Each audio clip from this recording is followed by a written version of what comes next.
কিন্তু প্রিয় নবী কোনোদিন আজান দেন নাই। আল্লাহু আকবার বলেন না? প্রশ্ন জাগে না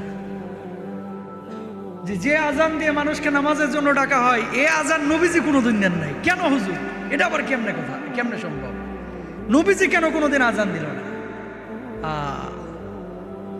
আল্লাহর নবী স্পেসিফিক নিজে কোনোদিন বলেন নাই এই কারণে আমি আজান দেই নাই, কিন্তু মুহাদ্দিসিনরা যারা গবেষক ওনারা রিসার্চ করে কয়েকটা বিষয় বের করেছেন এবং এটাই বাস্তব। এই কারণে নবীজি আজান দেন নাই। শুনেন, তারাবির নামাজ যদি নবীজি প্রতিদিন 20 রাকাত পড়তেন, এটা ফরজ হয়ে যাওয়ার সম্ভাবনা ছিল, ঠিক কিনা? নবীজি যেটা নিয়মিত করতো সেটা কি হয়ে যাইতো? ফরজ হইলে এটা মানে মানা, পালন করা, বাস্তবায়ন করা আপনার উপর আবশ্যক হয়ে যাইতো না? বুঝছেন কথা?